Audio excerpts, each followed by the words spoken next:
My fiancée messaged me she's expecting, then said she plans to put her ex's name on the birth. Have you ever had one of those moments where your entire life, the future you meticulously planned, shattered into a million pieces with a single text message? What if that text wasn't a breakup or a fight, but something so unbelievably twisted and infuriating, it made you question everything you thought you knew about the person you were about to marry? All right, strap in, because this one is a wild ride. This story, from a guy who is just 2 weeks away from his wedding, starts with a text that, honestly, is so bizarre, so jaw-droppingly arrogant, you'll swear it's fiction. Our guy, let's call him Alex, was just living his life. He's at his desk, doing logistics for a shipping company, a solid gig he's had for 4 years. Everything felt normal. Good even. His phone buzzes. It's Brooke, his fiancée. 2 weeks out from the wedding, right? Everything's booked. Venue, photographer, catering, DJ. He's already 15 grand deep into this thing. He figures it's another question about flower arrangements or the seating chart, because that's all their texts had been about lately. He opens it, and his world just stopped. Honey, I'm pregnant. His heart, man, it just soared. Pregnant. A baby. Their baby. He's sitting there, grinning like an idiot, hands shaking a little, the sheer joy of it washing over him. Kevin, the dude in the next cubicle, the one who always smells faintly of weird protein bars, looked over, asked if he was okay. Alex just nodded. More than okay. This changed everything. They weren't just getting married anymore. They were starting a family. Instantly, his mind raced. Nursery colors, a bigger place, how he'd tell his parents. All in about 5 seconds flat. Then he kept reading. I'm thinking of putting Nolan's name on the birth certificate. It's more meaningful. The grin died. Like someone flicked a switch. He read it again. Then a third time. His brain literally would not process the words. Nolan. Her ex-boyfriend. More meaningful. Those exact words. More meaningful than what? Than him? The actual father? The happiness he'd felt moments before curdled into something cold, something sharp. What the hell? Why would that even cross her mind? Why would naming their kid after another man be more meaningful? This was insane. No. Stop. Breathe. She said she's pregnant. She didn't say the baby wasn't his. But that comment, that bizarre, out-of-nowhere comment about her ex's name, what did it mean? His mind started connecting dots he desperately didn't want to connect. When was the last time they were really intimate? 3 weeks ago? Maybe 4? And had she been distant lately? Yeah, a little. Definitely. He tried to think, but everything felt foggy, like trying to see through mud. He stared at that message until his screen went dark. He turned it back on, read it again. The words hadn't changed. He typed back something sarcastic. What? Great news. Congratulations. Sarcasm felt safer than exploding right then. He needed information. He needed to understand before he started throwing accusations. He needed to see reactions, to figure out what was actually going on. Because right now, all he had was a horrible gut feeling and one really, really suspicious text. He grabbed his jacket, walked right out of the office. His supervisor yelled something about where he was going. He didn't answer. He got in his car and just sat there, gripping the wheel, knuckles white. His phone buzzed again. Brooke. I'm so happy you're excited. We should celebrate tonight. Excited? Oh, he felt a lot of things. Excited wasn't one of them. He needed to talk to someone who might give him real answers before he confronted Brooke directly. Someone who would react honestly if there was something to hide. He pulled up maps. He knew where Nolan, Brooke's ex, lived. She'd pointed out his neighborhood once, maybe 6 months ago during a drive. Mentioned he got married, settled down, bought a house near the lake. At the time, it felt like random small talk. Now it felt like a cold, hard clue. The drive took about 40 minutes. 40 minutes of his brain spinning, trying to find any other explanation. Maybe she was joking? A terrible joke, but possible. Maybe he was reading it wrong. Maybe he was losing his mind over nothing. He turned on the radio. Some sappy love song about forever came on, and he switched it off so fast he almost blasted static. Not today. He switched to sports talk. Two guys arguing about trade rumors. That was better. That was noise he could handle. But the whole drive, that phrase kept looping, more meaningful. More meaningful than the actual father's name. How does that make sense? Unless the actual father wasn't him. He pulled up to a two-story house, gray siding, clean front yard. A blue sedan next to a silver SUV. He parked across the street and just sat there for a minute. What was he doing? Was he really about to accuse a guy he'd never met of sleeping with his fiancée based on one weird text? Yeah, he was. Because that text was too specific to be random. Too strange to be innocent. And if he was wrong, he'd apologize and leave. But if he was right, he needed to see his face when he brought it up. He walked up and knocked. 3 solid knocks. His heart was pounding, but his face felt calm, determined. A woman opened the door. Blonde, athletic, mid-30s. Had to be Nolan's wife. Can I help you? Hi, sorry to bother you. Is Nolan home? He's at work. Who are you? Alex pulled out his phone and showed her the text. He watched her eyes scan the words. Watched her face go from confused to shocked to something he couldn't quite name. I'm Brooke's fiancé, he said. She just sent me this. I don't know what it means. I was hoping your husband might. Her hand flew to her mouth. What? Why would she say that? That's what I'm trying to figure out. She stepped back, already pulling out her phone. She called Nolan, told him to come home immediately. Didn't explain why, just kept saying it was urgent, her voice shaking the whole time. He'd be there in 20 minutes. She told Alex he could wait, so he did. They stood on the porch in this awful silence. Her, glancing at his phone screen every few seconds, like she needed to confirm it was real. His phone buzzed. Brooke calling. He declined it. She could wait. Just stop for a second and think about this man's day. He woke up planning a wedding. Got a text that should have been the best news of his life. And instead, he's standing on a stranger's porch, waiting to find out if his entire relationship is a lie. 2 hours ago, he was picking out seating charts. Now he's wondering if the baby is even his. That's how fast your life can flip. One text message. Okay, back to it. 18 minutes later, the silver SUV came ripping down the street and jerked into the driveway. Nolan jumped out. Tall guy, business casual, clean cut. He saw Alex standing there with his wife, and his face went white. What's going on? Alex held up his phone. Brooke sent me this today. Thought you'd want to see it. Nolan took the phone, read it.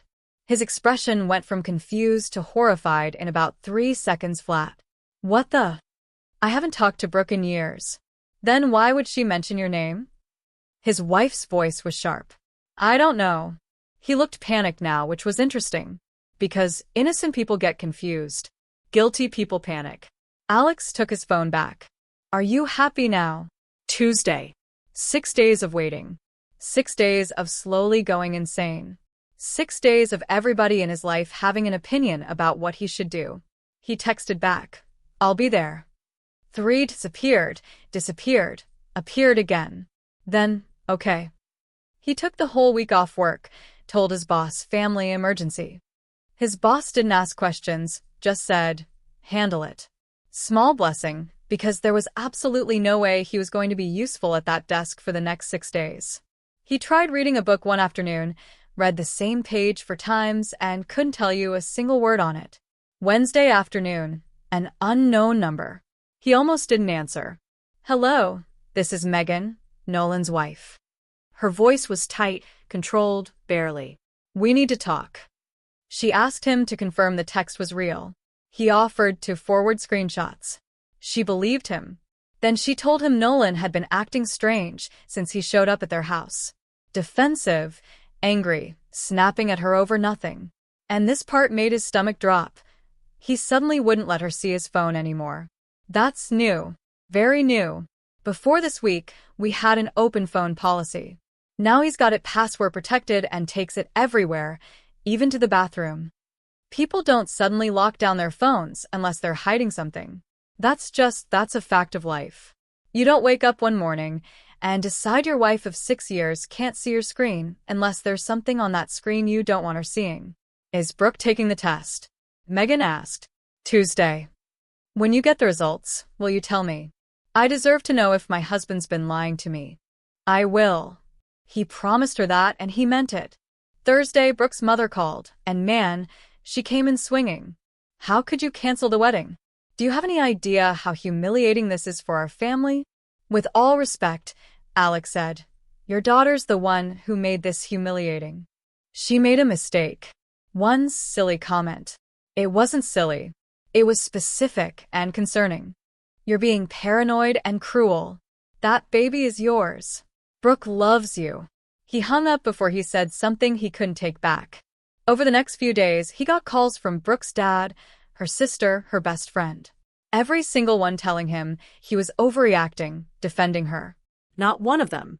Not a single one able to explain why she'd said what she said in the first place.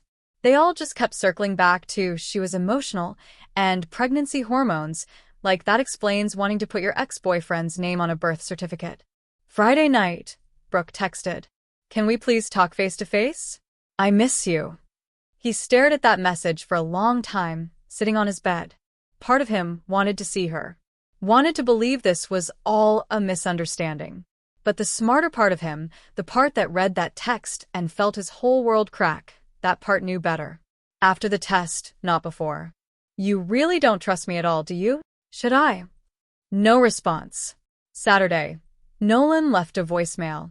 His voice was tight, angry, saying his wife was filing for divorce because of Alex's accusation. 6 years of marriage falling apart. Said if the test came back showing he wasn't the father, he'd sue Alex for defamation. Alex saved the voicemail. Might need it. Sunday was the longest day of his life. He cleaned his apartment twice, just to have something to do with his hands. Organized his closet by color, which is something he'd literally never done before, and will probably never do again. Brooke texted one last time that night. I'm scared. He almost didn't respond, but something made him type back, me, too. What if this ruins us? It already did. I love you. He didn't answer that one because, honestly, he didn't know how he felt anymore. Love needs trust. Trust was in real short supply. Pause. I want you to picture this guy's week. Sunday through Saturday. Waiting. Not knowing. Every single person in his life telling him he's wrong. Her family attacking him. Her friends attacking him. And he's just sitting there going, I know what I read. I know what my gut is telling me. That takes a different kind of strength. That's not anger. That's discipline. The easy thing would have been to believe her. The hard thing was standing in the fire and waiting for proof. All right, let's continue. Tuesday morning, Alex was awake at 5. Didn't need the 3 alarms he'd set. Drove to Harbor Medical Center. Hands steady on the wheel, heart going crazy. Brooke pulled in at 9:55. She looked terrible. Dark circles, hair in a messy ponytail, sweats, and an oversized hoodie. She saw his car and hesitated before walking toward the building. They didn't speak. Checked in separately, sat on opposite sides of the waiting room. The nurse called them back together. Small room, 2 chairs, counter full of medical supplies. The blood draw took 10 minutes. Brooke went first. Alex watched the needle go in. Watched the vial fill. That blood was going to tell him everything he needed to know. His turn next. Barely felt it. Too focused on Brooke's face. She looked terrified. People with nothing to hide don't look terrified. They walked out separately. He made it to his car before she called out behind him. Wait, please. Can we talk? Just 5 minutes. About what? He asked, turning around. About us? About how we fix this. There's nothing to fix yet. We wait for results.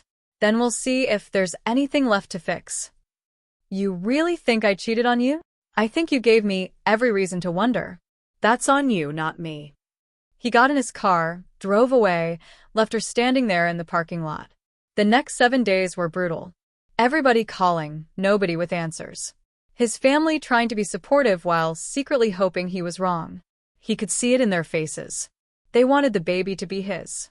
Wanted the whole thing to be a misunderstanding. He wanted that, too. But wanting something doesn't make it real. It was a Friday he remembers. The whole week blurred together into one long, horrible stretch of time. But yeah, Friday around 2 in the afternoon. He was sitting on his parents' back porch, where he'd basically been living all week. The phone rang. Unknown number. This is Harbor Medical Center calling regarding lab results for Brooke Keller and yourself. Everything stopped. Like the whole world just went quiet for a second. Yes, he said. This is him. Your results are ready. I can email them to both parties now, or you can pick up physical copies at the front desk. Email, please. They should arrive within the next few minutes. Have a good day. Have a good day. That lady had no idea she was about to change his entire life with a PDF attachment. He sat there on the porch steps, opened his email, refreshed. Nothing. Refreshed again. Nothing. There was a bird sitting on the fence across the yard, just staring at him. He remembered that because he was staring back at it, thinking, this is ridiculous. I'm having a staring contest with a bird while waiting to find out if my fiancé destroyed my life. Refreshed a third time. New email. Harbor Medical Center. He clicked it. The PDF loaded slow. Way too slow. His hands were shaking so bad, he almost dropped his phone. The document filled the screen. Medical terms, numbers, charts. He scrolled past all of it, looking for the only line that mattered. He found it. Probability of paternity, 0%. Based on the genetic markers analyzed, the tested man is excluded as the biological father. 0%. Excluded. He read it 3 times, just to make sure his brain wasn't playing tricks on him. But it was clear. Brutally, undeniably clear. The baby was not his. He sat there on those porch steps, staring at those words, and felt absolutely nothing. Not angry. Not sad. Not relieved. Just empty. Like someone had scooped everything out of him and left the shell sitting there, holding a phone. It rang. Brooke. He answered. Did you get it? Her voice was small. Yeah. A long silence, heavy. I'm so sorry. Barely a whisper. So, it's true. You cheated. It was one time. One stupid mistake. I didn't mean for this to happen with Nolan. Yes. When? About a month ago. We ran into each other at a friend's get-together. One thing led to another. It just happened. A month ago, while they were planning their wedding. While he was calling vendors and confirming the guest list, while she was trying on dresses and showing him flower samples, she was with her ex. Does he know? Not for sure. I told him it might be his. He's been panicking ever since. And you were just going to marry me and pretend the baby was mine? I thought maybe it was. I wasn't sure, but you knew it might not be. And you didn't tell me. She was crying hard now. I made a horrible mistake, but I love you. We can still fix this. He laughed. Couldn't help it. It just came out.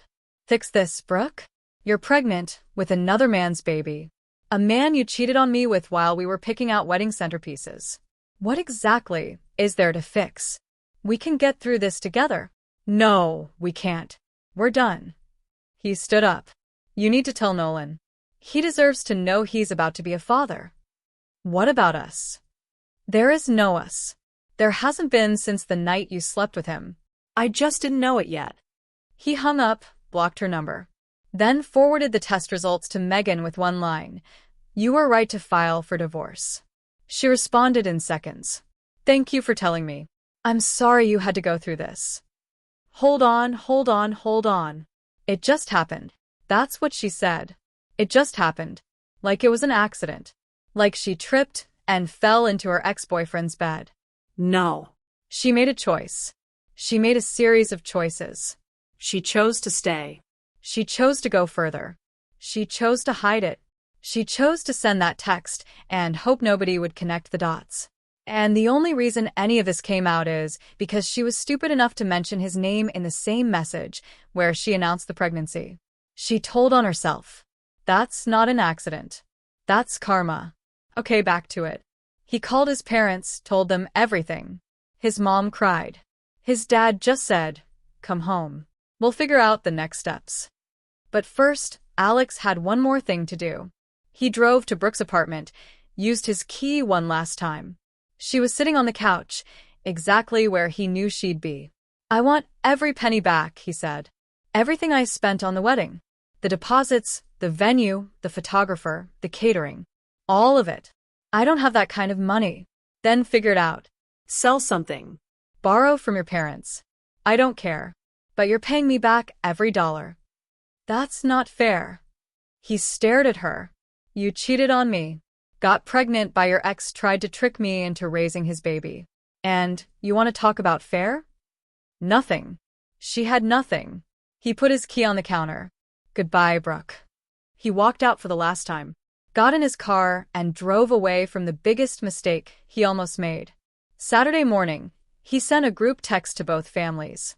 Brooke's parents, her sister, his parents, his brother. "Family meeting, my parents' house, 2 p.m. today. Everyone needs to be there." Brooke's mom called immediately. "What's this about?" "You'll find out at 2. He got there early, set up the dining room table, moved his mom's centerpiece to the side. She gave him a look but didn't say anything. He printed copies of the test results. 5 copies, 1 for each party. When people started showing up, the confusion was thick. You could feel it in the room. His brother pulled him aside in the kitchen and asked what was going on. Alex told him to sit down and wait. Brooke arrived last, looked like she hadn't slept in a week, which honestly, she probably hadn't. Her parents flanked her on either side like bodyguards. Her sister hung back near the door, like she wasn't sure she wanted to be there. Smart instinct. Everybody sat down. The dining room felt smaller than usual with that many people crammed around the table. His dad had made coffee, but nobody touched it. Just sat there with their hands in their laps, waiting. Her dad spoke first. "All right, what's this about?" Alex handed everybody a copy, watched their faces as they read. One by one, like dominoes falling in slow motion. 0% probability of paternity, he said, his voice flat. "The baby's not mine. Want to know whose it is?" Brooke's mother went pale. "This can't be right." "It's right. Brooke cheated on me with Nolan about a month ago. Got pregnant. Tried to hide it. That text about naming the baby after him? That was her guilt talking." Her dad turned to her. "Is this true?" She nodded, tears rolling down. Her mom, voice cracking. "You cheated while planning your wedding?" "It was a mistake. A mistake that cost me $15,000 in wedding expenses," Alex said. "Which she's going to pay back every penny." "We don't have that kind of money," her dad blustered. "Then sell her car. Take out a loan. Figure it out." His mom touched his arm. "Honey, maybe we should." She made her choice. She deals with the consequences. Brooke's sister chimed in. "You're being cruel." "I'm being fair. She tried to trap me into raising another man's child.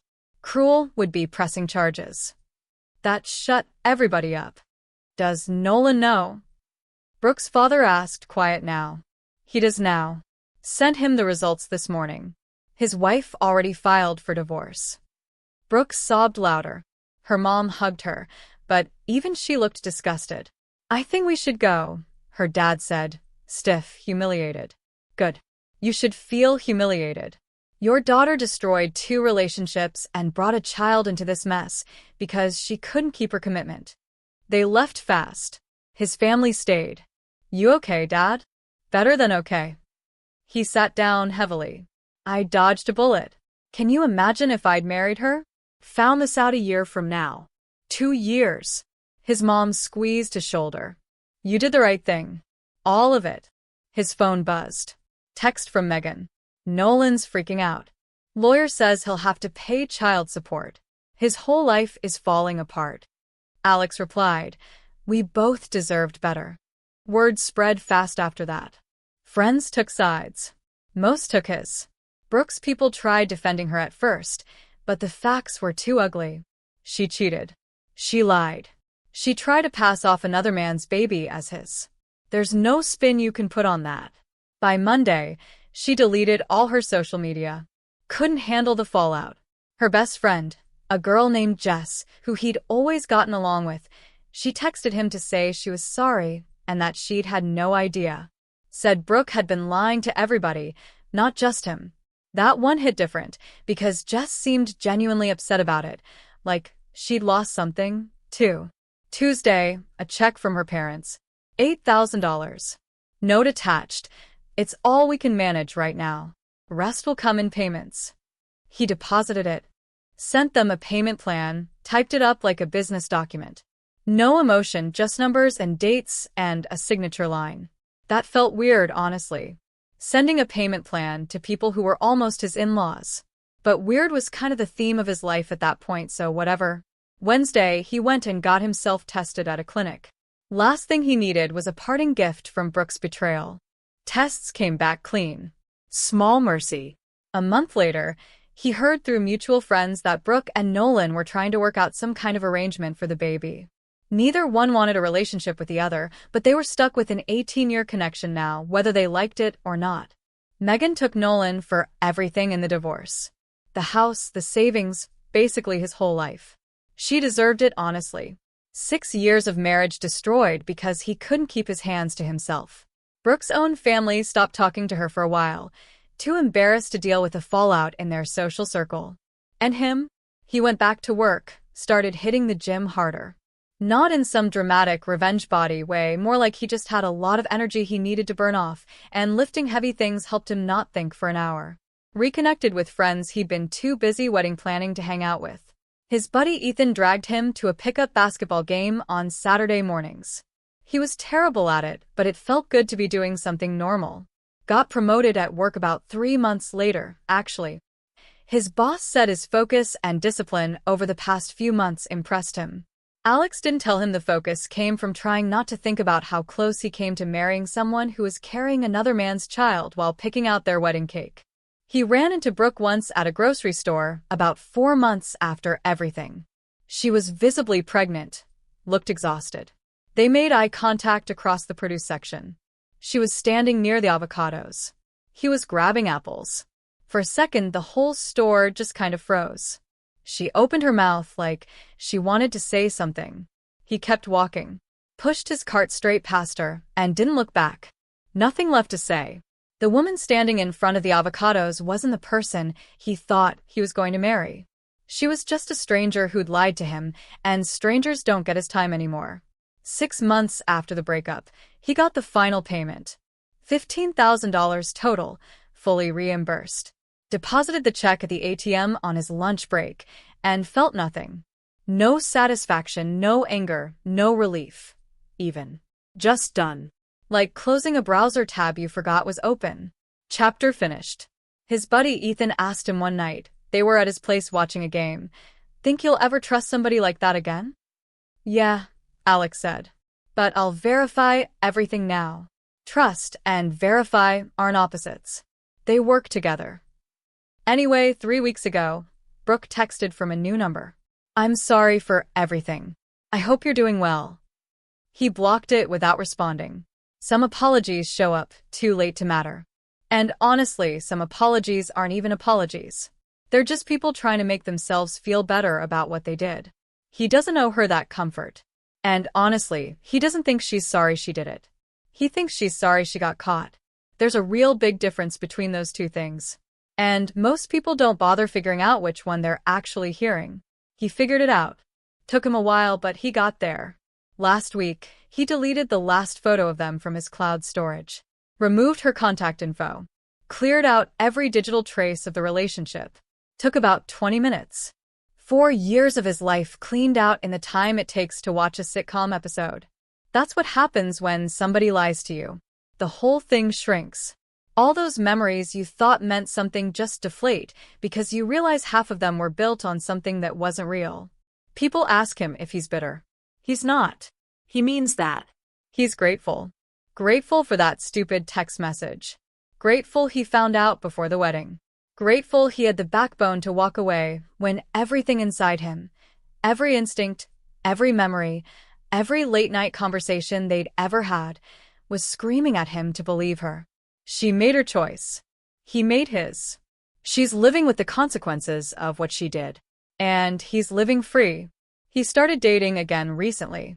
Nothing serious, no rush, but it feels good to be open to it again, without feeling like the floor might drop out from under him.